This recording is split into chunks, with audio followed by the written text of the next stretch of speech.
क्या बोल रहा बुंदेलखंड, क्या बोल रहा बुंदेलखंड, क्या बोल रहा बुंदेलखंड, क्या बोल रहा। नमस्कार, मैं हूं साक्षी राय, आप देख रहे हैं खरी बात। जैसा कि आप जानते हैं कि खरी बात की जो चुनावी यात्रा थी, बुंदेलखंड यात्रा, उसका आगाज हम बहुत पहले कर चुके थे और चुनाव जो 2022 में आने वाले हैं, उत्तर प्रदेश में विधानसभा चुनाव आने वाले हैं, इसका हम रेगुलर सर्वे करते आ रहे हैं पूरे बुंदेलखंड में। ललितपुर से शुरुआत की थी, जालौन, महोबा, बांदा, चित्रकूट, हमीरपुर, सारी जगह कंप्लीट करने के बाद, सारे जिले कंप्लीट करने के बाद आखिरी जिला जो है झांसी जिला, जो कि एक बहुत महत्वपूर्ण जिला है अपने आप में और रानी लक्ष्मीबाई की नगरी माना जाता है। यहाँ जो रानी लक्ष्मीबाई हैं उनका बहुत ही महत्वपूर्ण केंद्र है, उनका किला है। यहाँ पर हम मेन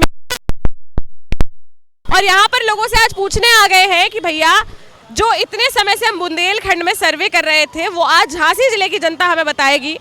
और यहाँ पर मिनरवा चौराहा है जहाँ पर हम लोगों से मिलने आ गए हैं, जनता हमें मिल गई है और यहाँ पर हम उनसे पूछेंगे कि भैया 4.5 साल में क्या विकास हुआ है, कुछ हुआ है, नहीं हुआ है। 4.5 साल सरकार के बीत चुके हैं भाजपा सरकार के उत्तर प्रदेश में, तो उनके विधायक जी ने कैसा काम किया है, उनके मुख्यमंत्री जी ने, प्रदेश के मुख्यमंत्री जी ने कैसा काम किया है, योजनाओं जिनका वादा किया था वो कितनी धरातल तक पहुँच पाई हैं और अब आगामी विधानसभा चुनाव में क्या राय बना रहे हैं।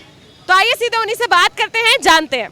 क्या नाम है भैया? अनुराग अहरवर। जी भैया, आप बताइए कि लोग कह रहे हैं सरकार बहुत अच्छी चल रही है, बढ़िया, एकदम मजे में है सब कोई, आपको क्या लगता है कैसी चल रही है? इसमें कोई दोहराए वाली बात तो है नहीं। 4.5 साल में इस प्रदेश के यशस्वी मुख्यमंत्री आदरणीय योगी आदित्यनाथ ने जो कानून व्यवस्था को लेकर, जो भ्रष्टाचार को लेकर जो लगाम लगाई है, उस पर लोग तिलमिला उठे हैं। क्योंकि विपक्ष की सरकार थी तो लोगों के पास कहने के लिए कुछ नहीं था, अब लोग तिलमिला रहे हैं क्योंकि उनका गुंडा राज, भ्रष्टाचार खत्म हो गया। सब कुछ खत्म हो गया है, बढ़िया चल रही है, मतलब आपका कहना है सरकार। चलिए आप बताइए भैया, आपका क्या कहना है, सही कह रहे हैं ये सही कह रहे हैं, लेकिन मैं इनकी बात से थोड़ा सहमत नहीं हूँ। क्यों नहीं हूँ कि पेट्रोल के दाम इतने ज़्यादा बढ़ गए हैं कि 100 का कांटा बाहर हो गया है, सिलेंडर 900 के ऊपर हो गया है। जो कांग्रेस के राज में 450 रुपये था, यही बीजेपी वालों ने मंतर जंतर पर प्रदर्शन करा था इसका कि ये सिलेंडर बहुत महंगा हो गया है। आज इनके राज में सिलेंडर जो रसोई हमारी माँ बहनें बनाती हैं वो कितने उस पर चला गया। आज आदमी की पॉकेट मनी कितनी है, आदमी कितना कमा रहे हैं, 6,000, 7,000, 8,000। मजदूर आदमी सुबह निकलता है, शाम के घर में घुसता है, उसे मजदूरी कितनी मिलती है, 300 रुपये। 300 रुपये में वो अपना राशन क्या करेगा? सरसों का तेल 200 पार कर गया, दालें 100 रुपये पार कर गई। आप विकास कह रहे हैं, विकास किताबों पे दिख रहा है, विकास धरती पे नहीं दिख रहा है। भैया इनका कहना है कि विकास जो है वो महज कागजों पर दिख रहा है, धरातल पर कोई विकास नहीं हुआ है, महंगाई चरम पर पहुंच चुकी है, कोई भी खुश नहीं है। तो आपका क्या कहना है? पिछले 2 साल से कोरोना की जैसी वैश्विक महामारी ने पूरे देश को बर्बाद कर दिया है। देश के यशस्वी प्रधानमंत्री ने इसको बड़ी गंभीरता से लेते हुए इसको काबू किया। रही बात महंगाई थी तो घटना बढ़ना ये तो नियम ही है संसार का। इतना घटना बढ़ना, कोरोना की महामारी 2 साल कही रही है, 2 साल तो व्यापार रहता ठप रहा कि लोगों को खाने के बांधे हुए, लेकिन मोदी जी ने राशन भिजवाया, 3 महीने फ्री सिलेंडर दिए, लोगों के खातों में पैसे दिए कि अपने जीवन को आसान बनाए और अपने जीवन को रही बात महंगाई थी, कहीं ना कहीं घटाव चढ़ा तो रहता है, लेकिन ऐसे पूरे देश भर में सिलेंडर 3 महीने मुफ्त में दिया, अनाज दिया, तो इसमें कहीं ना कहीं इनका ये कहना है कि भैया 2 साल जो है इतना कोरोना रहा, इतना लॉस में सारा व्यापार गया है और पूरी जो कंट्री है हमारी लॉस में चली गई है, तो भैया कुछ ना कुछ कहीं ना कहीं से तो वो करना पड़ेगा ना, पैसे लाने पड़ेंगे, तो महंगाई बढ़ रही है। तो जनता भी तो कोरोना से दबी हुई है। जनता के पास कौन पैसा आ गया, जनता के पास कौन खजाने जड़े हैं कि वो उनको ला के दे देगी। हाँ, तो लोग वो कह रहे हैं फ्री सिलेंडर बांटा है, फ्री राशन बांटा है, इससे ज्यादा और क्या? फ्री सिलेंडर बांटा है, लेकिन उनके घरों में पूछो कि उसके बाद सिलेंडर उनने भरा कि नहीं भरा। फ्री सिलेंडर बांटा, मैं मानता हूँ मोदी जी ने काम करा है और योगी ने अभी अनाज फ्री दिया है 5-6 महीनों, तो उसका भुगतान भी करा। जनता की जेब से पैसा निकला, कोई अपनी जेब से, कोई नेता नहीं देता है, कोई पार्टी नहीं देती अपनी जेब से। जनता अपने पैसों से हर काम करती है और उसका कर्तव्य है कि काम करना। देश को, हम एक हिंदुस्तानी नागरिक हैं, हिंदुस्तानी रहेंगे और मरती दम तक हिंदुस्तानी रहेंगे। लेकिन वजह ये है कि उस हिसाब से चलो, आज माँ बहनों पर कितने बलात्कार हो रहे, कितने अत्याचार हो रहे, हम ये नहीं कह रहे कि किसी की सरकार में नहीं होते, सबकी सरकार में होते, लेकिन इसके अंदर सबसे ज़्यादा आज किसान, आज आप उत्तर प्रदेश में कितना बड़ा कांड हुआ, 4 किसान मरे, 4 बीजेपी के मरे, एक पत्रकार मरा, क्या हुआ, उसकी जांच हुई। कानपुर में एक औरत को विधवा कर दिया गया, आज गोरखपुर में मार दिया गया पुलिस ने दिन दहाड़े, और मार के उसको घसीट के ले गए, आज उस पर क्या हुआ ये बताइए। भैया आपसे पूछना चाहूंगी, क्या नाम है आपका? छोटू राय, उनावगढ़ बाहर। ठीक है भैया, आप बताइए, इनका ये कहना है कि कानून व्यवस्था बिल्कुल ठप है, कोई भी विकास नहीं हुआ है, महंगाई से इंसान मर रहा है, आपका क्या कहना है? नहीं, महंगाई से इंसान मर रहा है, लेकिन काम भी तो हुआ है। प्रधानमंत्री जी ने सब लोगों को आवास दिए हैं, ये कहाँ से लाएंगे वो, ये भी तो देखिए नहीं, आप। पर वो ये कह रहे हैं ये सब तो जो जनता टैक्स देती है उसी का पैसा कहीं ना कहीं उनको वापस दिया जा रहा है इन स्कीमों से, तो फिर भी इतनी महंगाई क्यों कर दी गई? अगर कंट्री लॉस में जा रही है तो आम इंसान भी तो लॉस में जा रहा है। हमारी भी तो देखिए आप, 2 साल से बराबर चली आ रही है ये, आप ये भी देखिए कितना लॉस में है गवर्नमेंट लॉस में है, लेकिन आम इंसान लॉस में नहीं है। नहीं तो आम इंसान लॉस में है, तो सब लोगों को वो पूर्ति भी तो किया गया है, राशन फ्री में दिया गया है, सिलेंडर दिए गए हैं। भैया कह रहे हैं नहीं देते भैया फ्री में सिलेंडर, लेकिन एटलीस्ट हमें 450 होता तो हम भरवा तो पाते। दूसरी बात, अगर भाजपा शासन नहीं होता आज की तारीख में कितना इंसान मर चुका होता। आप ये देखिए, आप गवर्नमेंट ने कितना अच्छा काम किया है, लॉकडाउन लगाया, लेकिन कितनी जनता को फायदा मिली उस चीज से। अच्छा चलिए ठीक है, आप बताइए क्या नाम है आपका? नहीं, अच्छा चलिए ठीक है, आपका क्या नाम है? आवेश कुमार नाम है मेरा। हाँ हाँ आप बताइए। हाँ हाँ कोई बात नहीं।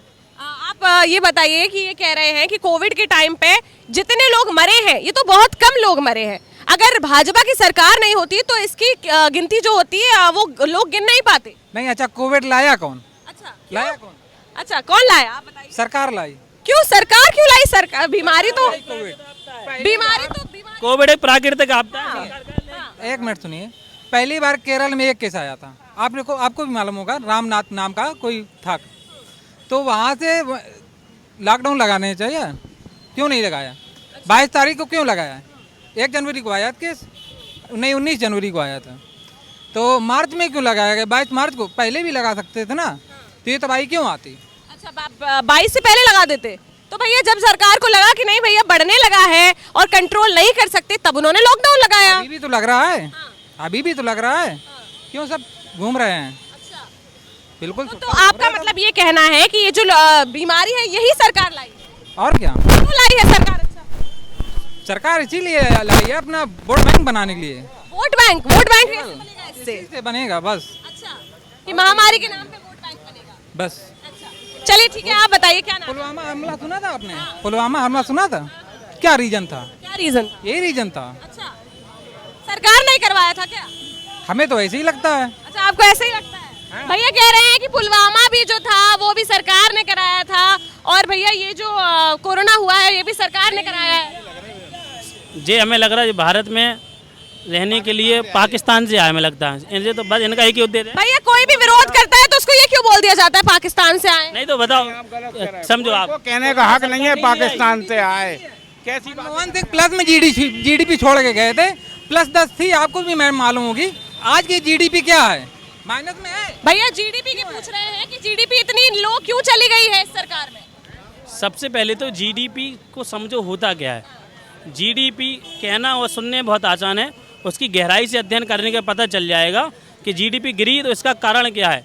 इसका कारण है जो भारत में भुखमरी, जो पहले की दरकार छोड़ के चली गई, उन्होंने 80 रुपये तेल खरीदा और भारत में 70 बेच दिया, तो देश कर्जे में चला गया।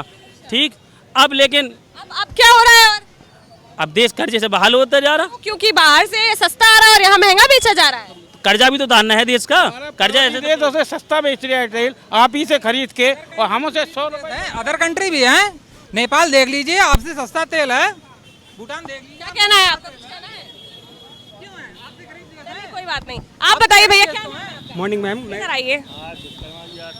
मैं ये कहना चाहूँगा, मेरा लगभग 12 से 13 राज्यों में आना जाना लगा रहता है। मैं बाकी 12-13 राज्यों की तुलना में उत्तर प्रदेश को सबसे बेस्ट मानता हूँ सरकार के मामले में। बीजेपी आने के बाद में भारत के देश में देखा जाए तो उत्तर प्रदेश सबसे आगे चल रहा है, प्रोग्रेस में सबसे आगे चल रहा है। राजस्थान में कांग्रेस सरकार है, आप देख सकते हैं। अभी मैं बेसिकली बिलोंग यूपी से भी करता हूँ, राजस्थान से भी करता हूँ, मेरी मदर भूमि कहेंगे तो आप राजस्थान है, तो उसकी तुलना में मैं राजस्थान को बेटर यहाँ उत्तर प्रदेश को ज़्यादा बेटर बताना चाहूँगा, क्योंकि यहाँ की सड़कें वगैरह मैंने देखी है। लगभग आप देख सकते हैं एक भी राज्य के अंदर ऐसी नहीं होगी। यहाँ के अंदर के हाईवे देख सकते हैं आप, किसी भी पूरे भारत में जाके तुलना कर सकते हैं। सरकार ने बहुत काम किया, मोदी जी ने बहुत काम किया, योगी जी जैसा मैं कहना चाहूँ। मैं राजस्थान गड्ढा युक्त सड़कें हैं। मैं राजस्थान से हूँ। मैं ये कहना चाहूँगा आप देख सकते हैं, बाकी राज्यों की तुलना में जाके देख सकते हैं, उत्तराखंड में देख सकते हैं। योगी जी ने अखिलेश के बाद कोई नया निर्माण, कोई नई सड़क, कोई नया पुल कुछ बनाया? आप बताइए हमें, आप बता के लाइए। बहुत बड़े बड़े मुद्दे हैं, आप सड़कों और उन पे मत जाइए, और बहुत सारा नहीं, सड़कें तो आप ही गिना रहे हैं ना, सड़कें तो आप ही गिना रहे हैं, तो वो पूछ रहे हैं गिना दीजिए कि कौन सी अखिलेश के बाद। काम गिना दो, 5 कोई काम गिना दो जो योगी जी ने किए हुए हैं। 5 नहीं, मैं आपको सैकड़ों काम गिना सकता हूँ। 5 नहीं, मैं आपको सैकड़ों गिना सकता हूँ। नहीं, सबसे पहले शुरुआत देख लीजिए। क्या किया? कईयों को घास खिलाया, कईयों को मैं मारुति वैन में चलिए चलिए आप सुनने दो। पहली बात मेरी बात सुन लीजिए। मैं ऐसे रिबन नहीं काटा है। आप बहुत सारे देख सकते हैं, बहुत जगह पे पुनर्निर्माण हुआ है, बहुत सारी चीजों का हुआ है। यही बात नहीं है, आप हिंदू होने का अधिकार मिला, सबसे पहली बात। क्या मानवता पहले जरूरी है, मानवता पहले जरूरी है। हिंदुओं को कोई नहीं, मेरी बात सुन लीजिए। मानवता होता है, हिंदू पैदा होता है क्या मुसलमान पैदा होता है? इंसान पहले इंसान पैदा होता है, आदमी नहीं। क्या पहले रेप नहीं होते थे? क्या बाकी सरकारों में कभी रेप नहीं हुए? मनीषा हाथरस कांड का क्या हुआ? हाथरस कांड माननीय प्रधानमंत्री जी के नेतृत्व में सबका साथ सबका विकास। कुछ नहीं है, सबका साथ सबका विकास हो गया। बीजेपी का विकास हुआ, सबका साथ सबका विकास सबका विश्वास। बीजेपी का विकास नहीं हुआ है, कोई बीजेपी का विकास नहीं हुआ इससे।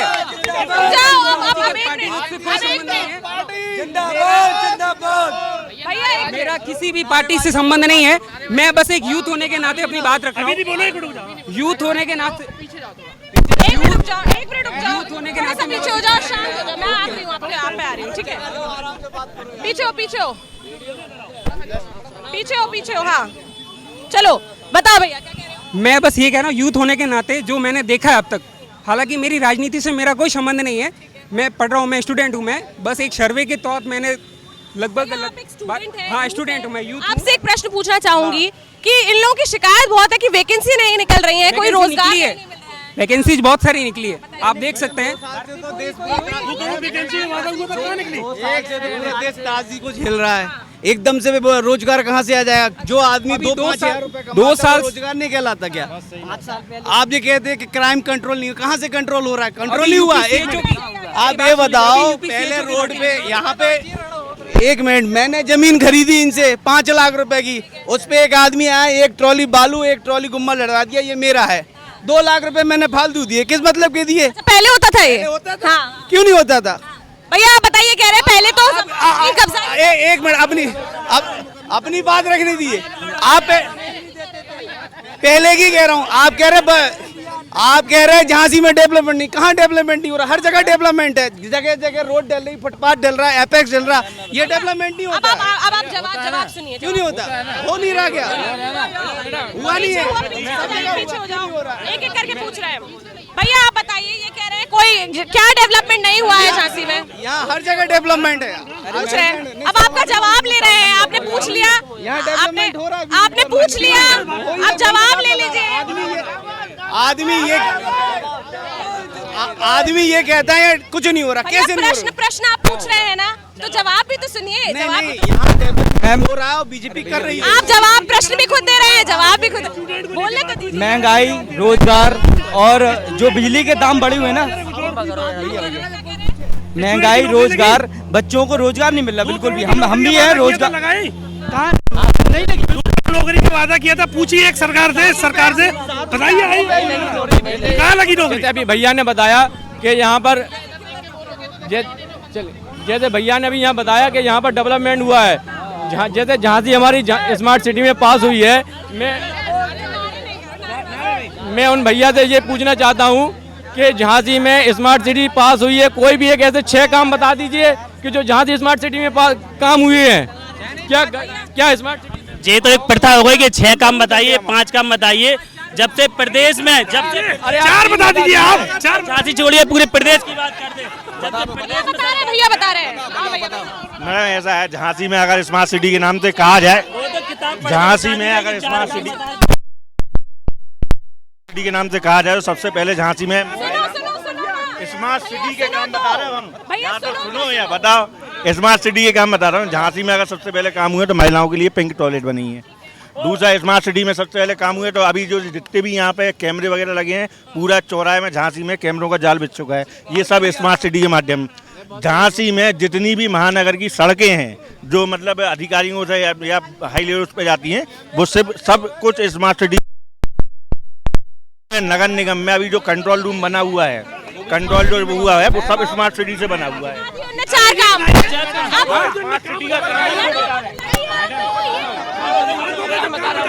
मैं अभी सर्किट हाउस से आपको लेके चल रहा हूँ, इतने गड्ढे दिखाऊंगा, आप खुद कहेंगे कि कितने गड्ढे मुक्त हुआ है। आप तो सर्किट हाउस चलिए अभी हाल ही। मैडम मैं अपने काम बताया है। आप सबके सब एक साथ बोल मैं रहे बोल हैं, रहा हूँ। तो एक कोई बोलिए। हाँ, मैं बोल रहा अब हूँ। आप शांत रहो, फिर अगर वो उत्तर बोल रहे हैं प्रदेश में- या फिर उनको शांत करो तो आप- उत्तर प्रदेश में ये काम हुआ है कि लाशें भई हैं कोरोना में बिल्कुल और सच्चाई। दिखाई गई लाशें, और उधर के मुख्यमंत्री कहते हैं कि लाशें बिहार से आ रही हैं। मुख्यमंत्री है देश का जो पहला मुख्यमंत्री, इतना बड़ा झूठा मैंने अपने इतिहास में नहीं देखा। वो इतना बड़ा झूठ बोलता है। किसानों को मार दिया, यानी कुचल दिया लोगों को। कोई जरूरी नहीं है यानी किसानों को कोरोना काल में देश का मुख्यमंत्री उत्तर प्रदेश का पहला मुख्यमंत्री है जो इतना बड़ा झूठ बोलता है। अगर ये भी नहीं होता तो झांसी का विनाश हो चुका होता अभी तक। अरे भैया इतना तो विनाश हो गया, कितना विनाश करवाओगे यार। मैडम पिछली सरकारें जो थी, पिछली सरकारों में क्या था कि जनता को पहले लोग बाग जब चाहे जहाँ जैसा करने थे। आज मैंने प्लांट लगाए गए। दीदी दीदी विपक्ष तिलमिला रहा। डीजल फ्री में कर दिया। दीदी मैं आपसे कहना चाह रहा हूँ, मेरे बड़े भाई ने भी आपको 4 काम बताए थे। घर घर आवाज आ रही है। दीदी अभी 4 काम बताए थे मेरे बड़े भाई ने, इनसे पूछ ली। ज्यादा नहीं, झांसी के बगल में डीएम आवाज पड़ता है, वहाँ सर्किट हाउस है। अभी मैं देख के चल के दिखाता हूँ कितने गड्ढे हैं। अगर इनकी सरकार ने गड्ढे भरे हैं तो दिख जाएंगे। मैं इनसे ये प्रश्न पूछती हूँ, पहले मैं आपसे एक प्रश्न पूछती हूँ। आप समाजवादी पार्टी का सहयोग कर रहे हैं, तो मैं आपसे पूछना चाहूंगी, उनने तो 4 काम गिना दिए, इससे पहले आपकी भी तो सरकार थी, आप गिना दो काम। समाजवादी पार्टी के 4 नहीं, मैं 6 काम गिनाऊंगा। गिनाओ गिनाओ। रोड सड़कों का काम 100 डाल, या तो सुन लीजिए या बोलिए, सुन लीजिए आप। 100 डाल हमारी देन है, समाजवादी पार्टी की सरकार की देन है, जिसका काम मोदी जी योगी जी ना बदलते हैं। सबसे पहले। दूसरा नंबर एम्बुलेंस, जिसमें सरकार कोरोना काल में जो लाशें रोडों पे घूम रही थी, गांव से जो रोडें ला रहे थे, वो हमारे मुख्यमंत्री अखिलेश यादव ने दी थी। तीसरा काम, जितनी भी रोडों का जो काम है, इनने सिर्फ और सिर्फ फीता काटा है, इनने काम नहीं किया। काम राज्य सरकार हमारे मुख्यमंत्री अखिलेश यादव ने किया है। चौथा काम, जो हाईवे जितने भी बने हैं, अभी झांसी का हाईवे देख लीजिए आप, ज्यादा नहीं करिए। 6-8 साल हो गए इनकी सरकार में, एक हाईवे आज तैयार हुआ, उसका भी नाम सरकारी तौर पे अनुराग शर्मा के पापा का रख दिया गया, ना कि सरकार का काम है। उसमें बाप का कोई नाम ही नहीं था, उनने नाम फीता काटा और नाम अनुराग शर्मा का रख दिया। ऐसी सरकार ने क्या भरोसा करें आप, जो अपने घर का ही नाम रख दे रहे हैं। बताइए आप। आपका क्या नाम है? हमारा नाम अकील भाई है। आप बताओ, इन लोगों की ये शिकायत है कि ये कह रहे हैं कि इस सरकार में सिर्फ फीता काटने का काम किया गया है, सारे काम जो थे वो पहले की सरकार के हैं और अभी सिर्फ फीते काटे गए हैं। अखिलेश यादव जी ने काम किया है पूरा। अखिलेश यादव जी ने किया है। अखिलेश यादव जी। अच्छा, आप बताओ। 350 सीटें आएंगी इस बार प्लस। आप बीजेपी की जीरो होना है, जीरो। पार्षद है। चलो आपसे भी बात कर ले रहे, आपसे भी बात कर ले रहे भैया। चाचा से बात करने दो पहले, फिर मैं आ रही हूँ आपके पास, ठीक है चाचा? ये जो कांग्रेस ने खिला दिया, कोई पार्टी नहीं खिलाई। कांग्रेस ने 18 किलो गल्ला खिलाया, इंदिरा मर गई, उसने हर चीज सस्ती। हटा क्यों दी फिर सरकार? मगर कोई सरकार ने, हाँ डीजल ले, वो क्या भाव हो गया? डीजल पेट्रोल हर चीज महंगी हो गई है, गरीब कहाँ जाएगा? यूपी में हाँ 1 रुपए किलो गल्ला खिलाया, हम लाए 1 रुपए किलो गल्ला लाए हम, अपने कांग्रेस ने खिलाया, हम लेके आए। भैया देखो, हम ऐसा तो है नहीं, एक मिनट, हम ऐसा तो है नहीं कि हम आपकी सुनने आए हो या हम उनकी सुनने रहे हैं ना, तो सबका बोलने दीजिए, सबको बोलने दीजिए, एक एक करके। आप लोगों की भी सुनी हमने, वापस आ रहे हैं, लेकिन एक एक करके औरों की भी तो सुनने दीजिए। हाँ भैया आप बताओ, आपसे पूछ रही थी मैं। जी। इन लोगों का काम, ये लोग कह रहे हैं कि फीता काटवाने का काम है, ये लोग कह रहे हैं कि जो पहले थे वो गुंडा राज था बहुत भयंकर, कोई सेफ नहीं थी, लड़कियां भी सेफ नहीं थी। आप बताओ आपको क्या लगता है? समाजवादी पार्टी ने बहुत काम किया है और आने वाली सरकार 2022 में समाजवादी पार्टी ही बनेगी। चलिए ठीक है, आप बताइए भैया। जैसे भाजपा वाले हमारे प्रधानमंत्री जी और उनके अन्य पदाधिकारी व नेता कहते आ रहे थे कांग्रेस ने 70 साल में कुछ नहीं किया। जो इन्होंने बेचा है क्या ये अपने घर से लाए थे? जो अभी तक इन्होंने बेचा है क्या ये अपने घर से लाए थे? कांग्रेस ने इसको नहीं बनाया था। भैया आपका क्या नाम है? मेरा नाम अकील। ठीक है, आप बता दो भैया। ये कह रहे हैं कि लोग ये कहते थे, मतलब ये भाजपा वाले जो थे वो लोग ये कहते थे कि कांग्रेस सरकार ने कुछ नहीं कराया है। तो अब जो ये चीजें बेच रहे हैं, चाचा एक मिनट, हाँ बीच में से नहीं निकलो ना, बीच में से नहीं निकलो, उधर जाओ। नहीं तो हमें ये बताओ, ये कह रहे हैं कि जो सरकार अभी बेचने का काम कर रही है, जितना प्राइवेटाइजेशन का काम कर रही है, क्या ये फिर कांग्रेस सरकार ने नहीं कराए तो कहाँ से आए? ये कहाँ से आए? जब जो मसला ये आ रहा है कि देश में हो क्या रहा है, क्या हो रहा है भाई? महंगाई चरम सीमा पार कर रही है। महंगाई कितनी ऊपर जा रही है, पेट्रोल डीजल गाड़ियाँ खड़ी हुई हैं, चक्का जाम पड़ा हुआ। भैया वो कह रहे हैं कि भैया 2 साल से लॉस में थी सरकार कोरोना की वजह से, तो रिकवर कहीं ना कहीं से तो करेगी। अरे सरकार गरीबों को खून चूस कर रिकवर कर रही है ना। अब गरीबों को मार के नहीं करना। क्या आप रसोई का तेल देख लीजिए, सरसों का तेल देख लीजिए, रिफाइंड तेल देख लीजिए। मैं आपसे पूछना चाह रहा हूँ, मेन रोड पे आ गए। दीदी मैं आपसे पूछना चाह रहा हूँ कि अगर किसी को लोन लेना होता है तो उसके कागज डॉक्यूमेंट डिटेल मांगी जाती है, पूरी फॉर्मेलिटी दी जाती है। मुझे आज तक ये बात समझ नहीं आया, अंडानी जैसे शख्स को करोड़ों रुपए का लोन दे दिया, आज उनका पता नहीं और उनका कर्ज भी माफ कर दिया। अभी मैं नदीम हाशमी, जिला सचिव समाजवादी पार्टी, मैं भी अगर एक लोन 2 लाख रुपए लेने जाऊंगा तो मेरे पूरे घर की कुंडली पूछेंगे क्या करते हो क्या नहीं करते हो। इधर अंडानी जैसे लोगों के लिए करोड़ों रुपए ले लेते हैं और बताते भी नहीं कहाँ गए। आज उनसे पूछा कर, किसानों की जो हत्या हुई है, आज सरकार उस पर क्यों नहीं बोल रही? जबकि अडानी के एयरपोर्ट पे 9,000 करोड़ रुपए की ड्रग्स पकड़ती है, उसको दबा दिया जाता है।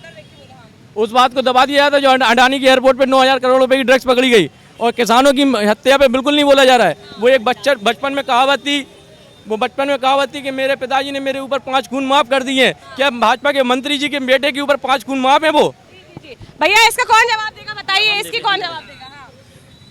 जो लखीमपुर खीरी में घटना हुई बड़ी दुखद घटना है, लेकिन सत्यता ये है ये घटना कोई जानबूझ के नहीं हुई है। घटना तो होती रहती है, लेकिन जो घटना हुई है दुखद हुई है। माननीय प्रदेश के मुख्यमंत्री योगी जी ने उनके साथ संवेदना व्यक्त की। 45 लाख रुपए प्रत्येक किसान को एक सरकारी नौकरी दी, जो कि आपत्तिजनक घटना है। इसके बाद भी प्रदेश के मुख्यमंत्री 45 लाख रुपए एक सरकारी नौकरी उस किसान के परिवार को दी है, ऐसा मुख्यमंत्री। अभी भैया ये लोग कह रहे थे। हाँ भैया बताइए। अभी भाई ने एक बात कही है कि जानबूझ के नहीं हुई। मुझे लगता है गाड़ी जानबूझ के ही चढ़ाई गई, ऐसे हवा में उड़ गई थी गाड़ी। इन लोगों ने जानबूझ के गाड़ी चढ़ाने के बाद हमारे भाई झूठ बोल रहे हैं कि गाड़ी नहीं चढ़ाई। और 45 लाख आपने नहीं दिए, सरकारी फंड से दिए, आपने नहीं दिए। आपकी पार्टी जो मंत्री 4 दिन पहले वो दिया गया है, जो मंत्री जिसमें हमारे गरीब मजदूरों के कैश जो हम लोग टैक्स भरते हैं उसका पैसा दिया है, आपकी पार्टी ने नहीं दिया है। बोलने दीजिए। हाँ। जो मंत्री 4 दिन पहले सभा के अंदर किसानों को दम दे रहा था कि 2 दिन में उखाड़ के फेंक देंगे, इन्हें मार निकाल देंगे। मुझे जानते नहीं हो इससे पहले क्या था, तो इससे पहले मोदी से पूछो वो गुंडा था कि राजनीति करता था कि बलात्कार करता था कि लड़की। अब हम इनकी बात का जवाब दे दें। सेपाई में महोत्सव हुआ, 300 करोड़ खर्च कर दिए, जो प्रदेश की जनता को लूटने का काम किया है। और इस प्रदेश के मुख्यमंत्री जब 45 लाख रुपए किसान के मृत होने पर दिए तो समाजवादी के कार्यकर्ता तिल मिला उठे। और जब 300 करोड़ रुपए सेपाई महोत्सव में जन्मदिन में मना रहे, वो क्या जनता का पैसा नहीं था? आप बताइए भैया। प्रधानमंत्री 22 लाख का 20 लाख का सूट पहन के विदेश जा रहे हैं, उन्हें तो टूरिस्ट किया जाएगा। क्या नाम है आपका? मेरा नाम अनुज द्विवेदी है। ठीक है, आप ये बता दीजिए, ये लोग कह रहे हैं कि सफाई में महोत्सव कराते थे तो इतना पैसा खर्च होता था, वो भी जनता का था। अब जब प्रधानमंत्री जी इतने महंगे महंगे सूट पहन रहे हैं, लोगों को पैसे ऐसे बांट रहे हैं, वो भी जनता का पैसा है। आप क्या मानते हैं, क्या सही है क्या गलत है? मैं ये कहना चाहता हूँ, अगर वो महंगे सूट पहन रहे हैं, क्या ऑन रिकॉर्ड कोई आपके पास लिखित में है क्या ऐसा कोई चीज़? अगर लिखित में हो आप हमें प्रूफ दीजिए। अगर आपके पास कोई भी लिखित में हो आप मुझे प्रूफ दीजिए, मैं इस चीज़ को फिर सच मानूंगा। एक और हवा में उड़ती हुई चिड़िया के पंख नहीं आते हैं, मैं आपको ये बताना चाह रहा हूँ। एक और इनका प्रश्न। हाँ जी, हाँ जी। दीदी मैं ये कहना चाहता हूँ, भाई ने भी एक बात कही और एक हमारे इनके ही पार्टी के पदाधिकारी जो अभी कह रहे थे कि 300 करोड़ सफाई में खर्चा कर दिए, तो ये बताइए क्या इनके पास लिखित में है जो आप हर इसका लिखित प्रमाण पत्र हर एक न्यूज चैनल के बाद हर एक न्यूज चैनल हर एक इसका जवाब 15 रुपए ठीक है, सही कह रहे हैं, मुद्दों पे आते हैं। बताइए घरेलू गैस पर आज 15 रुपए क्यों बढ़ाए गए? बताइए भैया, बताइए आज की ही बात कर लेते हैं, आज की ही बात कर लेते हैं। आज मैं 2 सरसों का तेल लेने गया, मैं 1 किलो ही लेके आ पाया जो 230 रुपए किलो मिला।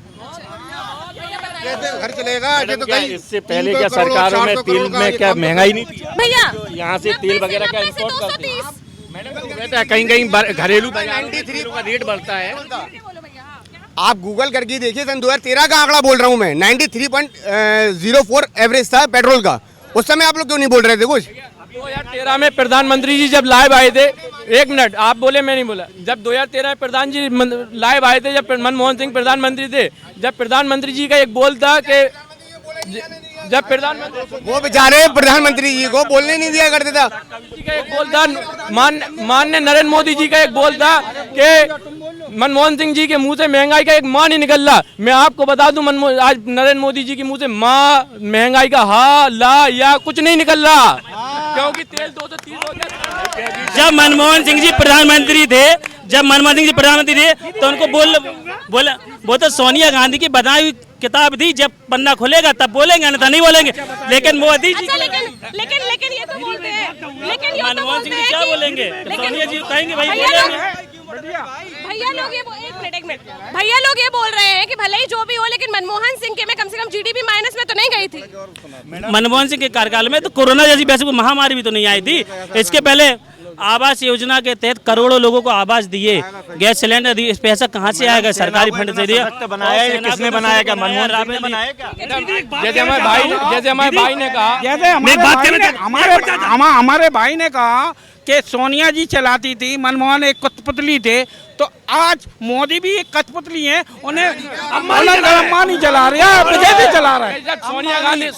जब इन्होंने कहा सोनिया गांधी एक बात कहूँगा, 450 रुपए का सिलेंडर पहले स्मृति ईरानी रोडों पे नंगा नाच करती थी। स्मृति ईरानी, मेरा गंदे शब्द बोलना चाहिए, फिर भी मैं कह रहा हूँ भैया ऐसा नहीं बोल सकते, ऐसा नहीं बोल सकते। ये बोलिए आप कि वो चूड़ियाँ भेजती थी, ऐसे करती थी, वैसे करती थी। इस महिला के लिए भाषा का प्रयोग कर रहे हैं। इसके लिए मैं माफी चाहता हूँ, इसके लिए मैं माफी चाहता हूँ। मैं ये बोल रहा स्मृति ईरानी जैसी लेडीज महिला के लिए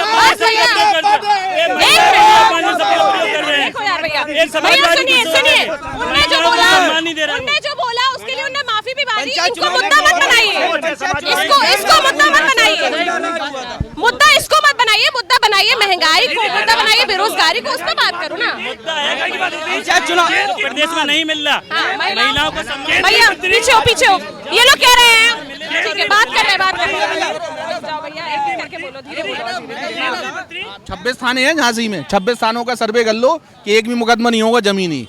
सपा सरकार में हजारों होंगे जमीनी मुद्दे होते थे। केंद्रीय मंत्री स्मृति ईरानी, पहले जमीनी मुद्दों पे बताओ, पीछे हो जाओ, कैमरे में नहीं आ पाओगे भैया।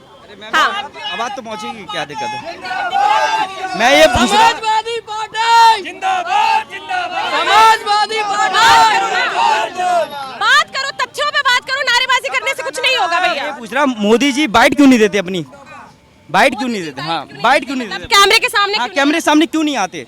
उन्हें ऐसा क्या डर है जो अपने कैमरों के सामने नहीं आते? वो ये प्रश्न मैं लोगों से पूछती हूँ अभी। फिर भाई और बहनों के यानी कि इतना डर लगता उन्हें कि अगर कोई सवाल पूछेगा तो उन्हें दिक्कत हो जाएगी। बात ये है ना, आप जिनका परिवार नहीं है उनको कब प्रेम होएगा? ये होना चाहिए ना, उन्हें जवाब देना चाहिए जनता के बारे में कि मैं विकास बताया था उसकी जानकारी दी। और पूछ तो लीजिए कहाँ बाढ़ में, अगर जैसे बाढ़ के सभासद खड़े हैं उनसे भी पूछिए कि आपने अपने क्षेत्र में काम कराया कि नहीं। हमारे यहाँ से ये मिनरवा से सभासद है नीरज गुप्ता जी, आप क्षेत्र देखिए पहले पूरा, यहाँ पे हर जगह हर गली मोहल्ले में काम हुआ है, तो ये जनता के लिए। धीरज पार्षद जी है, मैं बगल में ले चलता हूँ। नहीं मैम, शिक्षा स्वास्थ्य और रोजगार के बारे में क्या काम हुआ मोदी जी का? मुझे ये बताइए, योगी जी का कितना काम हुआ?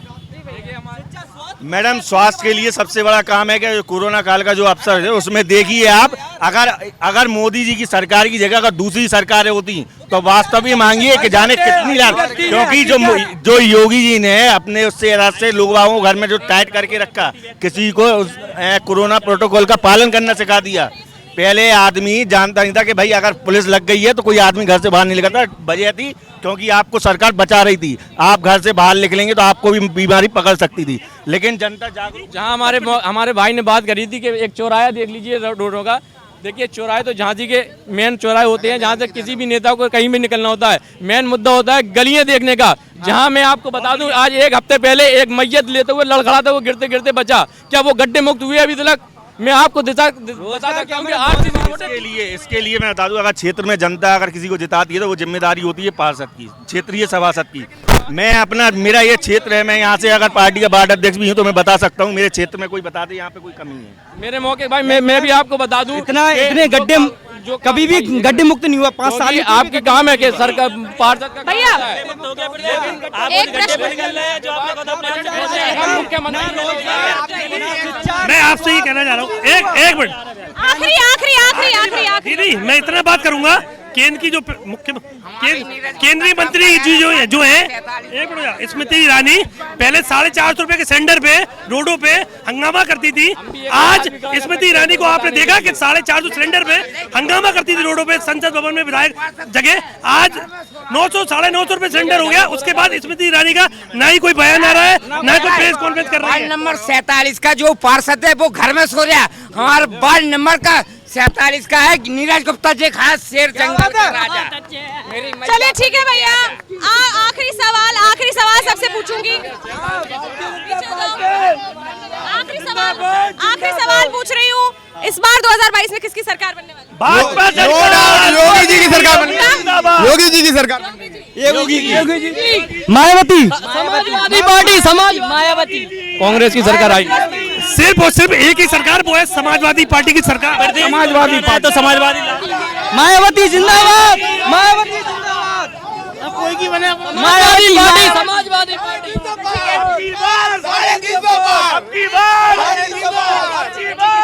समाजवादी पार्टी भैया चलिए ठीक है। नरेंद्र मोदी जिंदाबाद। झांसी जिले के मिनरवा चौराहे से मैं यहाँ पर लोगों से आपको रूबरू करा रही थी और लोगों से मिला रही थी। कोई कह रहा है बसपा आएगी, कोई कह रहा है कमल फिर से खेलेगा, साइकिल दौड़ेगी, और कोई कह रहा है फिर से पंजा आने वाला है।